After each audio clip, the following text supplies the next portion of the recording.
আচ্ছা, এটা কি কখনো ভেবে দেখেছেন যে একই দেশ ভারতে একদিকে যেমন বরফ পড়ে, ঠিক অন্যদিকেই আবার বিশ্বের সবচেয়ে বেশি বৃষ্টিপাত হয়? কিভাবে সম্ভব এটা? চলুন আজ আমরা ভারতের জলবায়ুর এই অদ্ভুত রহস্যটাকেই একটু ঘেঁটে দেখি। এই যেমন ধরুন হিমালয়ের চূড়াগুলোর কথা, বরফের সাদা চাদরে ঢাকা, যেখানে তাপমাত্রা হিমাঙ্কেরও অনেক নিচে চলে যায়। এটা হলো ভারতের জলবায়ুর একটা দিক। আর ঠিক তার উল্টো দিকেই রয়েছে মেঘালয়ের সবুজ পাহাড়। সেখানে এত বৃষ্টি হয়, মানে অবিরাম বৃষ্টিতে সবকিছু ভিজে থাকে, যে ওটা এখন বিশ্বের সবচেয়ে ভেজা জায়গাগুলোর একটা। ভাবা যায় একই দেশের দুটো সম্পূর্ণ ভিন্ন চিত্র। তাহলে আসল প্রশ্নটা হলো, কি এমন জিনিস আছে যা ভারতের আবহাওয়াকে এতটা বৈচিত্র্যময় করে তুলেছে? মানে এর পেছনের কারণটা কি?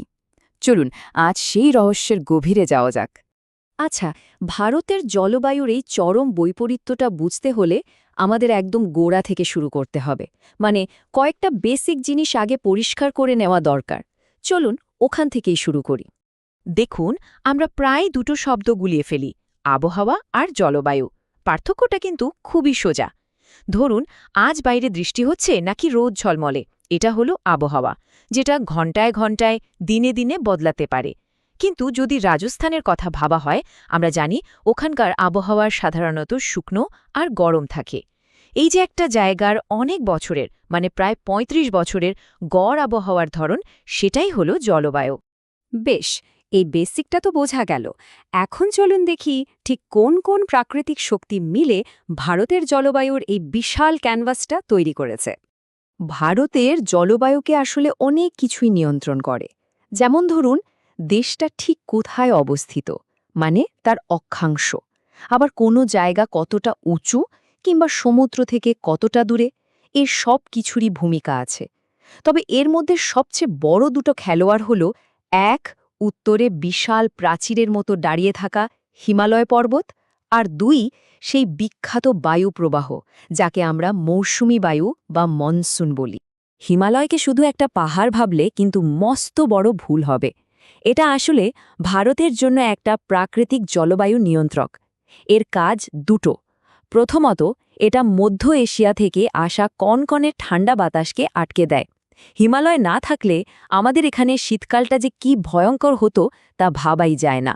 আর দ্বিতীয় কাজটা হলো দক্ষিণ দিক থেকে আসা জলীয় বাষ্পে ভরা মৌসুমী বায়ুকে আটকে দেওয়া। এই বাতাস হিমালয়ে ধাক্কা খেয়েই উত্তর ভারত জুড়ে তুমুল বৃষ্টি ঘটায়।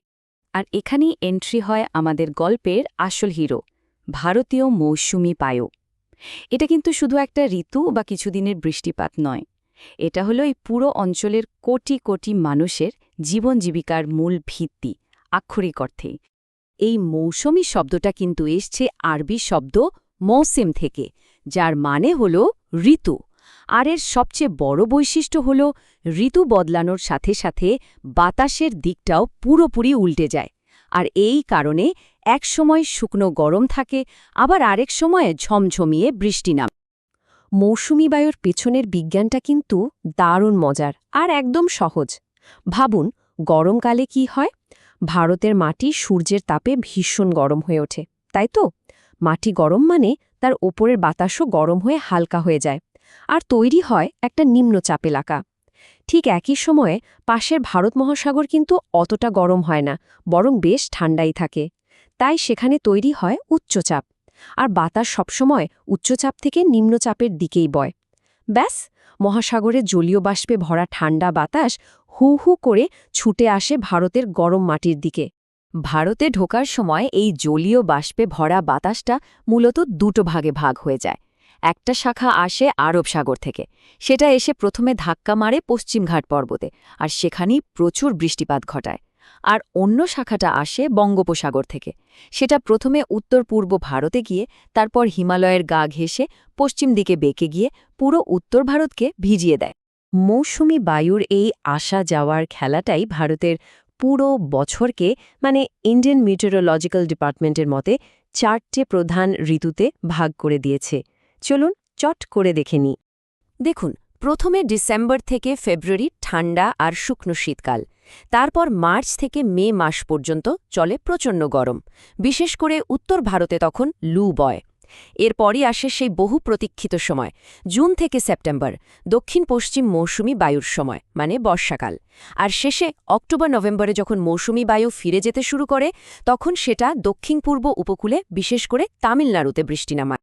কিন্তু এই সব ঋতুচক্র বা জলবায়ুর গল্প শুধু ভূগোল বইয়ের পাতাতেই আটকে নেই।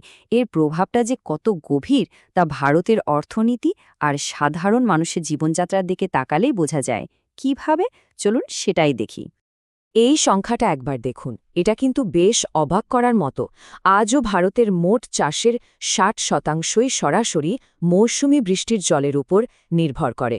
তার মানেটা খুব পরিষ্কার, বর্ষা ভালো হলে ফসল ভালো, দেশের অর্থনীতি চাঙ্গা। আর বর্ষা যদি বিগড়ে যায়, তার প্রভাবটা কিন্তু দেশের প্রত্যেকটা মানুষের ওপর এসে পড়ে। আসলে এই কথাটা এক কথায় পুরো ব্যাপারটা বুঝিয়ে দেয়।